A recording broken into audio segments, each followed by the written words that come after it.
This podcast is brought to you by Most Valuable Podcasts, saving your day from boredom with the best podcasting entertainment. Welcome into Superfans. I am your host, Sean Anderson. Alongside me, as always, is Ricky Widmer. What's up, guys? And we are going to take you through the top stories in Chicago sports. We're going to start off in London, weirdly enough, for the Bears-Raiders preview. Then we're going to go to the north side for the Cubs managerial search. Who should they hire? Who are the candidates? Who will replace Joe Madden on the north side? Theo Epstein wasn't calling it a reckoning, but he does want to see change happen on the north side, so we'll talk about that. And then we'll go southwest a little bit? Southwest a little bit, kind of. Side. Yeah, it's like, I mean, you're a little west then of, like, if you're from the South Loop, it's a little bit, well, you just did take 290. Anyways, we're going to go out to the United Center. We're going to talk about Kobe White, because apparently he's been impressing at Bulls practice. So Literally, we're going to jump in the car, we're going to go to the UC, and then we'll record from the UC. We're going to have a remote podcast from the UC, and then we're going to go outside the marquee as well at Wrigley Field. But anyways, before we jump into all that stuff, don't forget to subscribe to our YouTube channel if you're watching on YouTube. And also, don't forget to subscribe to our podcast feed, whether that be on Blog Talk Radio, iTunes, Stitcher, any of the other places. What else are we on? Is that the main three? Everywhere, except for Spotify. I still got to do that. Yeah, you texted me, and I'm like, I'll do it. And then I am a lazy asshole. Yep, didn't do it. Anyways, also check out patreon.com/mostvaluablepodcast. If you want to help support the channel, you can help support us at patreon.com/mostvaluablepodcast. Ricky, let's jump in. Bears are in London, like we said. They're playing at the Tottenham Spurs Stadium, Hotspur Stadium. I don't want to mess that up, but also I don't know anything about the Premier League. I just know that it's in Tottenham, England, and they're going to be over there. This is not the first time the Bears have played in England. I believe they had a game against the Bills, if I recall correctly, like maybe 6 or 7 years ago. But this is not the first time they've been over there. Currently, the spread has the Bears to win by 5.5 points. So if you were going to think the Bears are going to win by 6 points, whatever, take that spread. If you do think the Raiders can cover that and possibly lose by 3 or possibly win this game, obviously take that. Money line for the Bears is minus 240. Money line for the Raiders is plus 200. Over under set at 40. Big news for the Bears, at least. Mitchell Trubisky is going to be out of this game, so your starter is going to be Chase Daniel. Also out for the Bears, Bilal Nichols and Ted Larsons. Akeem Hicks is questionable, and Joel Iyabunwe is doubtful. And then for the Raiders, no one massive is out for them, like their starting quarterback, but they do have Gabe Jackson, their guard out. Richie Incognito, Clelin Ferrell, Dwayne Harris, and J.J. Nelson are all questionable. So, Ricky, looking at all that, you hear the injury report, you hear the spread, you hear the over-under. What are your thoughts going into this game, at least from the Bears side, after the win against the Vikings last week? Well, I mean, the big thing I think of is you got to talk about the quarterback situation, because I was actually shocked last week. 2 reasons why. One, I was shocked that our quarterback could not hit the broadside of a barn. And Ye had 233. And when I say ours, I'm a Vikings fan, so this is the only time I'll deviate from Chicago. But yeah, I was shocked that Kirk Cousins played bad. I was shocked that he played bad. When was the last time against a big opponent he's played well? I was hopeful.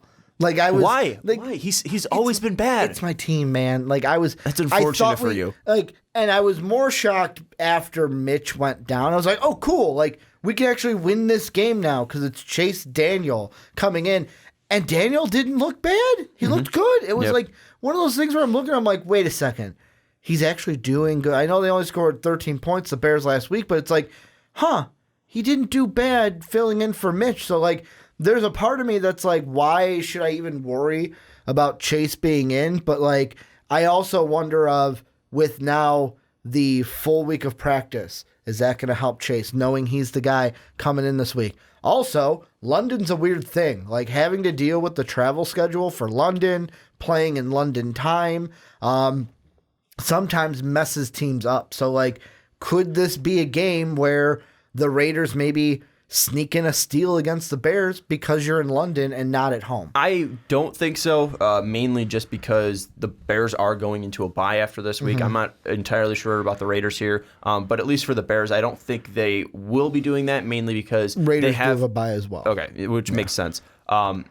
both teams have a bye, so I don't think they'll be overlooking this opponent, obviously, because you're going into the day that you have a break. So go balls to the wall here. Well, I just mean like playing in London, like dealing with that travel for your scheduled game. Yeah, I mean, the Raiders went. I know the Raiders went there immediately. Right after their game against the Colts on Sunday, they went out to London immediately to get acclimated, and then the Bears went on Thursday. Matt Nagy talked about this. He was on, I think he was either the Eagles or Chiefs staffs, and he went over there on Thursday with that team, and then they ended up winning that game. I don't think Create your habit. If you won before, just do the same thing. I don't think it's going to be that bad. I mean, we haven't really seen teams play horribly. Really, these games are most notably for like the games that, if you lose this, your coach is likely getting fired. Yeah. I don't think that's going to be happening because John Gruden has a 9-year, $90 million contract left, and Matt Nagy is the former coach of the year. So I don't think that's going to happen for either of these teams. But I don't think that's the big storyline here. At least, can the Bears possibly lose because of the London trip? It's going to affect both teams the same way, I think. Yeah. I don't think these guys are surprised by it. Clearly, they knew this was upcoming, and they have the bye, so they can really go after it this week. I'm mainly intrigued by the Chase Daniel situation. We see what he did last week, and yes, he did look very good, and the offense looked very good. And that was what really shocked me the most was, we still didn't get the running game involved as much as I would like to. David Montgomery didn't get enough touches like I thought he was going to. He did get 21, but none of them were major impact ones, and that's probably a credit mainly to the Vikings defense, and they did run the ball 33 times. But I don't know if I saw the running game do enough. And yes, Kyle Long was out that game. Ted Larson had to come in, and then he got injured. So there was injuries to that offensive line for the Bears. I don't know, though, if it's still at the point it's supposed to be. But you do look at the passing game, and they were able to move the ball fairly efficiently. And Allen Robinson just looks like a goddamn monster out there. And I just wish for his sake that he could have an elite quarterback, because I wonder what he would be able to do with someone not named Blake Bortles or not named Mitch Trubisky or not named Chase Daniel. But I do think that the offense looked well. And I think that if he's able to have a game like that, or if he's able to have a game like he did against Detroit, where he was 22 of 37, 230 yards, 2 touchdowns, 0 interceptions, 37 completion percentage, if he's able just to hit the guys that are open, this is going to be an easy Bears win in my mind. I don't think, again, the London travel is going to hurt them too much. And to go back to your point about Kirk Cousins, it's not that he couldn't hit the broadside of a barn. It was more the fact that he didn't have time to breathe. Well, that too. He had no time to stand in the pocket and read anything. And that's what I love about this defense, because Akeem Hicks, our Pro Bowl nose tackle, didn't even play in that game. Yeah. Our possible Pro Bowl linebacker in Roquan Smith didn't even play in that game. And Nick Kwiatkowski looked like an absolute stud. Nick Williams looked like an absolute stud, or as Khalil Mack liked to call him, Black and White Nick.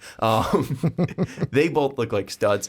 I am absolutely infatuated with Roy Robinson Harris as well. He's a monster, and he's in the second rotation. So you look at all of these guys that stepped up; they're not even our starters, and they played their asses off. So if they do get Akeem Hicks back, he is questionable. They're getting Roquan Smith back. What is this offense going to look like? And it's not like this Raiders offensive line is drastically much better than the Minnesota Vikings. No. So this is why I think the Bears are going to win mainly, all the games that they're favored to, just because this defense can put the clamps on anybody that's coming in. And Josh Jacobs isn't fully healthy. They don't have an elite wide receiving threat. Tyrell Williams is all right, but he's not elite. I mean, he's their best right now. But he's not elite. The AB thing. Do you think he's elite? No. So I mean, he's good for me in fantasy for what's your fantasy team, but he's not elite. He's not elite. and I think the most elite offensive weapon they have is Darren Waller, but still, even then, he's pretty much unproven. We've only seen him mainly for 4 weeks, just because he has been battling substance abuse for the majority of his NFL career. So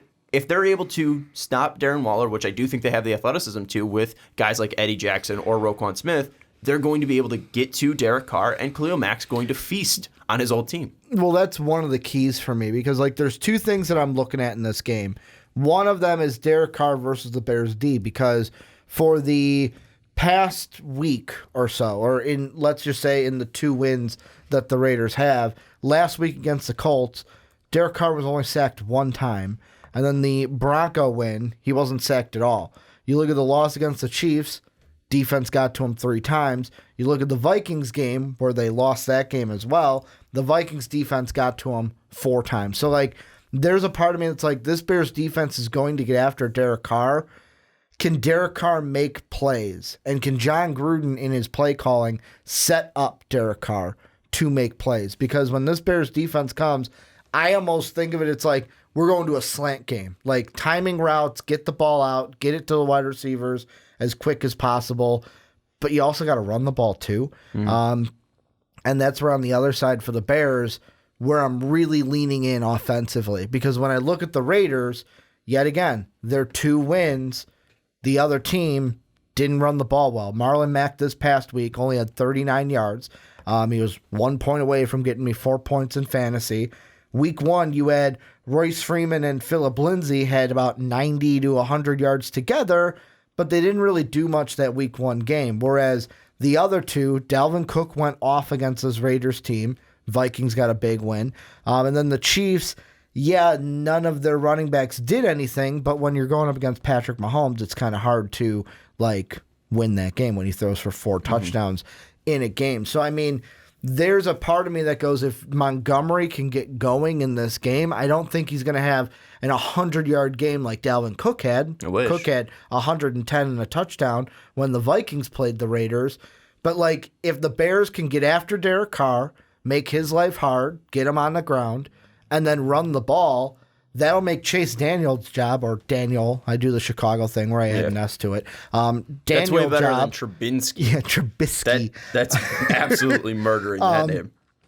It'll make Chase's job a lot easier, and it'll set the Bears up for a win, because the big thing is get after Carr, and then on the offense, keep the ball out of Derek Carr's hands, and you'll win this game. I think you can just boil it down more to the turnover battle for both teams, or mainly just the Raiders if we're going to stay on that side. Yeah. We look at the Colts game. Colts turned the ball over twice. Raiders turned it over once. Look at the game against Minnesota. Raiders turned the ball over once. Minnesota didn't turn the ball over at all. They were able to maintain possessions, maintain drives, and put themselves in positions to score. You look at that Raiders-Broncos game. Raiders didn't turn it over. Broncos didn't turn it over. Raiders won. And then you look at that Chiefs game. Raiders turned it over twice. Chiefs turned it over once. They win the turnover battle, they are winning games. And really with the Raiders, if they're not turning the ball over, they're going to put themselves in a great position to win, because that's what this defense mainly thrives on. They're going to get sacks, yes. Yeah. But look at what Khalil Mack has done pretty much every single week. I think outside of Week 1 he didn't. He's been forcing fumbles. And it's not really he's going after the sacks. He's going after the ball. And especially knowing Derek Carr, Derek Carr. I always feel like I'm David saying Carr. The wrong one. Derek Carr. He knows Derek Carr. He knows his weaknesses, and he knows how Derek holds the ball, how Derek reads the offensive line, how he reads pressures. He's played against him in practice before. He knows he's friends with Derek Carr. He knows what he's going to see from Derek Carr. I wouldn't be shocked if he does go after him hard and try to take that ball away.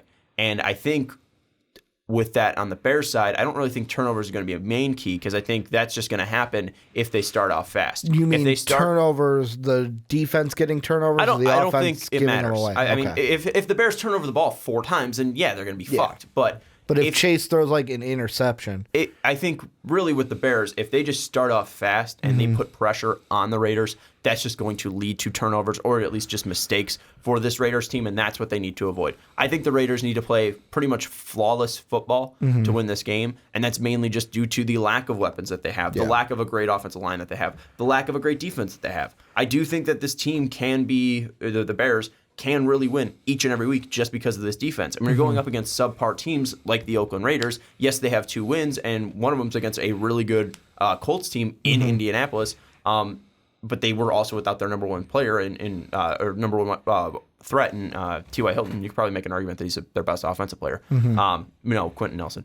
Anyways, I would say that this Bears team can win each and every week just because of their defense. We saw it last week, and I think that if they play fast and they put pressure and they force an early 3 and out, that's just going to hurt this conference immediately from this Raider offense. Should we be concerned, though? The thing that I look at, and I'll ask you, should we be concerned with how many points the offense is averaging for the Bears, though? Because, I look at it, Green Bay Week 1, I throw that one away because it's Week 1 and no one played in the preseason. Keep it in, because the thing is that I'm going to answer your question with a no, because it doesn't matter how much they're winning. They're 3-1. No, but I mean, can the Bears win this game scoring just 16 points? Do you think the defense will hold the Raiders to under 16 points? Absolutely. The Vikings have a better offense than the Raiders do. And look what they just did. And the Raiders Packers have scored 14 against the Vikings. The Packers have the fucking greatest quarterback, at least skilled quarterback, either him or Mahomes, of all time. Not the greatest, obviously. I don't want to misspeak. That's Tom Brady. But the most skilled quarterback, that's either Rodgers or Mahomes. Put up 10 against the Bears in Soldier Field. You look at that Broncos team. That Broncos team is hot garbage, and they put up barely 14 points, and that was mainly because the defense was gassed, because Mitch couldn't sustain a drive at all. You look at the Redskins weren't able to do shit, and the Bears were pretty much playing off that whole third and fourth quarter, so they were just allowed to move the ball down the field. This Bears defense can shut out the Raiders. I wouldn't be shocked if they did. The Bears were going for a shutout against the Vikings last week, and they almost got it. True. So I really think that the Bears can turn the ball over 4 times, and if they just get like a couple field goals, they can win this game. That's how dominant this defense has been each and every week. And they've been in every single game. They almost won that Packer game. If they had any sort of life on offense, they would have probably won that game. That Vikings game. If there was more offense on that, it would have been an absolute blowout on the actual stat sheet. And if you watch that game, you knew it was already a blowout. The Vikings didn't have a chance that game. That Redskin game was an absolute blowout. It was over by the second quarter. So if this offense is just able to sustain drives, they'll be able to win this game. So it's really play fast for that defense, which they've been doing each and every single week. And for the offense, it's just sustained drives because they were dominating the time of possession last week as well. If they're able to dominate time of possession, I think that will be huge. We saw obviously what they did when they weren't dominating possession. They were putting their defense in a disadvantaged situation where they were getting tired. If they're able to sustain drives, that's going to be big. And then defensively, at least for the Raiders, it's just turnover centric. You cannot turn the ball over. You have to play pretty much perfect football out there, and you also need to force as many as possible. You need to get pressure on Chase Daniel with your top 4 pick in Clelin Ferrell or whatever. Who you said was not going to play this week, right? He's questionable. Okay. And I you got to put pressure on him, and then Chase Daniel, and then you obviously got to again play perfect football. So I think it's going to be very tough for the Raiders to win this game. I would take the Bears with the spread, and I would probably take the under as well. Yeah, I'm not one of those guys that's going to be like, oh yeah, pick the Raiders to win. I obviously would pick the Bears in this one as well. I look at the Raiders, and the thing that I wonder is if they obviously would have lost last week, my mindset would be totally different, where it would be like, yeah, blowout. This will probably be a 16-0 game. But like, there's just a part of me that when it comes to the Raiders side of things, is last week's win over the Colts. And I know you said Colts didn't have T.Y. Hilton. That plays into it, because if he's out there, it makes Jacoby Brissett's job easier, and he even had 3 touchdowns in that game. And I know Marlon Mack was dealing with injury as well. I wonder if that Week 4 win is going to be the one to kind of maybe kickstart the Raiders a little bit. And do we see that carry over in this game? And also, the thing that we say is, like you mentioned, how the London game is usually the one where coaches get fired. And I agree with you, that's not happening this time around. But the London games are usually the ones where it's like, for me, I set my lineup the day before because it's like, screw it, I'm not going to be up that early to watch that game. Well, this one's starting at noon.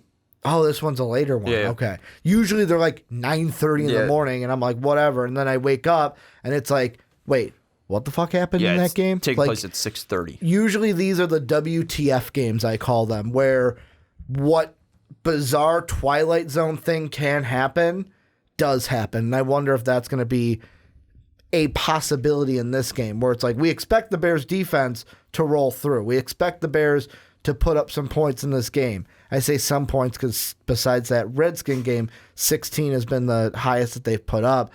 Or is this just a game where the Raiders come out, Derek Carr plays that perfect game that you're talking, and the Raiders get a win? I do want to correct myself from a little bit earlier. It wasn't 6 years ago. I think I'm much younger than I am. It was 2011. So about, 8 years ago?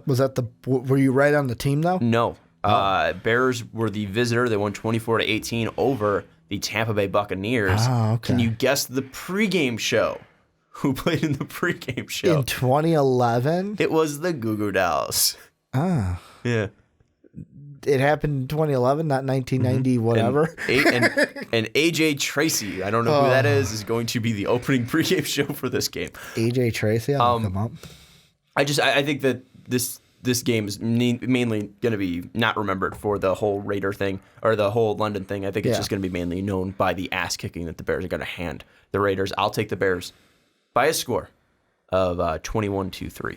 AJ Tracy is a London British rapper, I should say. Good for him. He's UK rap is one of his, and UK drill, whatever that means. Of course. I'm gonna go. What's the spread for this one? Say it to me one more time. 5.5. Over under 40. I'll go 17-10 again. I think the Bears, like, You think the Raiders can score 10 points? at most 10 is like the highest they can score. And that's the thing of where I kind of wanted to lean more towards like a 24-10 game, but I just don't like this Bears offense, whether it's Mitch, whether it's Chase, until they prove me that they can score what we saw in that Redskin game consistently. They can't. I'm going to pick them to score like 16, 17 points That's a game. fine. I don't think anyone cares about that because, again, Sean just wait. We're going to give up 10 points? This offense sucks. If you're picking them to score like 10, that's fine. But again, you also have to take into fact that the Raiders are most likely going to turn the ball over. That's going to give the Bears decent field position, where Eddie Pinheiro, who's been practicing all week, can put some home. And as well, on top of that, they have playmakers. I don't know if you remember this Eddie Jackson kid. He hasn't been making a ton of noise when it comes to the turnover department. He's been very good, though. But he's a guy that could. Joe Flacco and Case Keenum put up 14 and 15 against the defense. Again, like I said, the defense was absolutely gassed because Mitch couldn't sustain a single drive, and they still won that game. And with the Redskins, that game was like 28-3 going into halftime. The Bears just stopped moving the ball in the third quarter, and then in the fourth quarter, this defense again was gassed. So if you gas out any defense, that's going to be something that's going to play into your favor. If the Raiders can force turnovers, especially early in drives, like hey, let's say the Bears just forced a 4-and-out or 3-and-out or whatever, and then immediately Chase Daniels throws a pick, and you're putting them in front of the 50. And you give them short field and a gas defense, they can score points without a doubt. But that's how you're going to have to score points is when this defense is weak. Because if you're facing a strong defense and a pissed off Khalil Mack, Jesus Christ. Like, I would not be shocked if he had 4 sacks this week and 2 forced fumbles. Yeah, because this is the first game he's seen the Raiders since the trade. Because I was like, you guys didn't play last year. Last thing I want to ask you, what's the line for Montgomery you think in this game? His high this year is 67, what he had in that Redskin game. And his only touchdown was the Denver game. I think that 67 was mainly helped by a 25-yard run or something like that. So you're right. That was his longest. It's not like he's been killing it. And I don't know if this I would take the under on 100 for sure. I don't think he's going to be a 100-yard rusher. Does he get does he get into pay dirt basically is what I'm asking. What do you mean? Does he get a touchdown? I don't know. That stuff's always a crapshoot. I need to see the odds. I don't really even know with that as well. Because we saw Tariq Cohen score last week, and that was mainly just because they knew they were running a play pass. Wide receiver Tariq Cohen, not running back. But he came out of the backfield. I know. I'm just messing with you. I know, but I'm just saying, he came out of the backfield in that goal line situation and scored from being a receiver. So we haven't seen Montgomery used in that. I would probably just say no, just him scoring a touchdown, just because I think the odds would be in my favor for that, because if they go to the goal line and they want to use a passing situation, they're going to throw Cohen in there. And even with that, Mike Davis is going to be back, and they have stupidly been still giving him carries. I don't want to see Mike Davis. If Mike Davis is out there, I'm going to turn off the TV. I'm going to still have to listen to it because I have to cut up the radio highlights for my job. But I'm going to have to turn off the TV because I just can't watch Mike Davis carry the damn ball. It's frustrating. He's not good. And I don't know what Nagy's doing when it comes to the run game. He had this great rookie Kareem Hunt, who blew it up his first year with the Chiefs, where Matt Nagy was under there. Yet we haven't seen any explosiveness out of any of these backs. And if people are going to be bringing up the Jordan Howard game against Green Bay, that's just because Green Bay sucks. And it's not because Jordan Howard's in a different system. It's just because Green Bay's a horrible run defense. Yeah. And you might be wondering, well, let's look what the Bears did week 1. Jordan Howard being there week 1, where the Bears only rushed for 53 yards, isn't going to help them. They weren't going to run for 100 yards if they had Jordan Howard. Matt Nagy just doesn't know how to run the ball. He doesn't know how to scheme. He doesn't know how to. It's the Andy Reid syndrome. He learned from Andy Reid. Andy Reid just forgets he has a running back. But Andy Reid has been able to produce 1,000-yard rushers before. I think it's because the rusher. I think it was he had such talented guys. Matt Nagy doesn't have a Kareem Hunt on this team. So if the talent's not there, Matt Nagy doesn't know how to get him to that threshold. I disagree. I don't think he knows how to get to anyone to any threshold. I think you could put fucking Barry Sanders back there, and Barry Sanders might get 101 yards. He'll do it on his own. He might. I don't know. I don't think that Matt Nagy has an imaginative running philosophy, and I don't think he's able to get these guys in open spaces. And even then, like, he doesn't know how to use these running backs in general, because you look at this, like, how many I've just been craving a flat pass. Like, hey, get a guy out in the flat to Dave Montgomery, see what he can do. Get it to Tariq Cohen. He did it so well in college. It doesn't even have to be a screen. Just what is he going to do in the flat? I would love to see it. Get 5 yards on a flat pass. Be awesome. It'd be so sweet. Be sick. We got a touchdown technically out of that, but it was more of an option route with Tariq Cohen, and that's just because they're using him as a fucking wide receiver. It's frustrating. Like, I would kill for a Dalvin Cook, but I think we would even murder Dalvin Cook. And not because he can't run against the Bears in general throughout his entire career. It's just because we don't know how to scheme. We don't know how to run the ball. Fuck. It's frustrating. And I don't know if it has to do with our offensive line, but our offensive line is pretty decent. I think it's literally just Matt Nagy is inept at trying to run the ball. I'd say it's better than the Vikings offensive line, for sure. Yeah.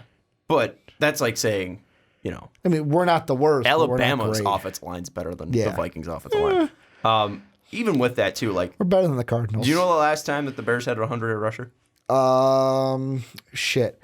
That it was before Jordan Howard. That wasn't like Cedric Benson days, was it? Jesus, no, it's not that bad. It was last year. It was against the Vikings. Okay. Howard 109 yards. Okay. Evan against Los Angeles, he had 101 yards. You said 100 yards. I was thinking like an 1,000-yard rusher. No, but like that's what I was thinking. Last year, leading rusher for the Bears.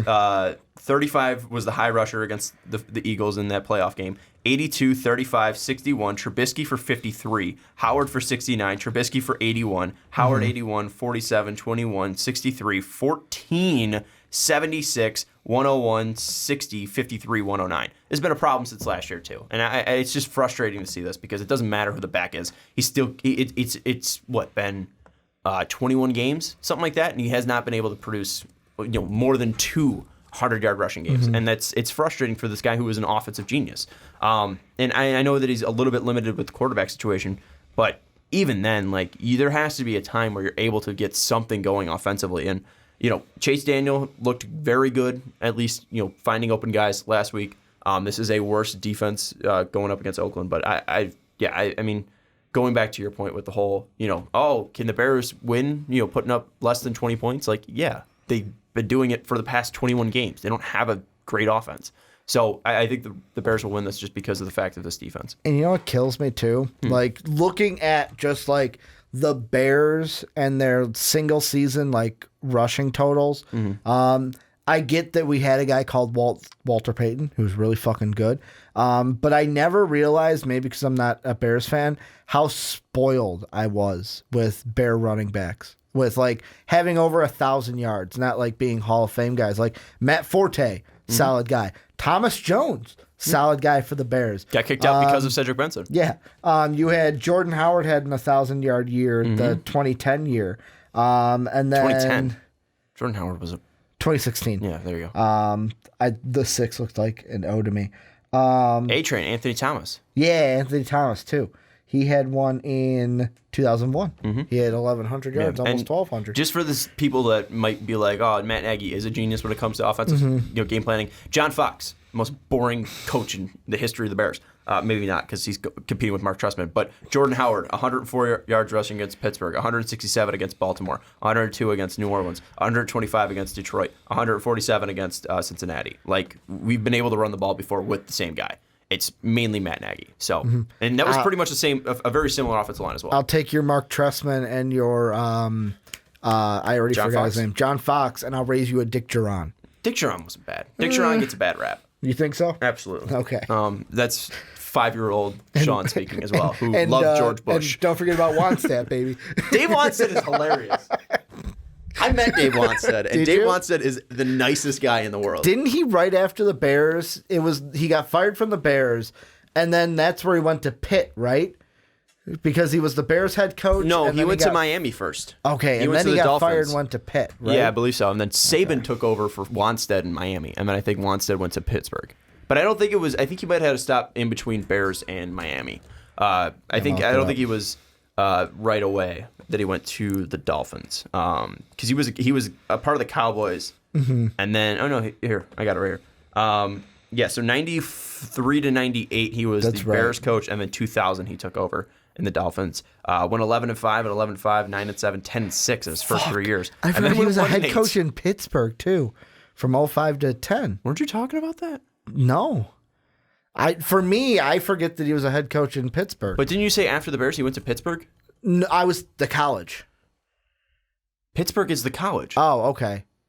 Oh, that's weird. He was only a head coach. I was thinking the Bears Steelers. I was Dolphins. like, wait, he was the head coach of the Steelers? I'm like, I don't remember that. No, he was the head coach of the Pittsburgh Panthers. It's a Friday. I'm going fucking nuts. He was the head coach of John Baldwin. Remember him? And LaShawn McCoy. Yeah. I think that's probably more of a bigger name.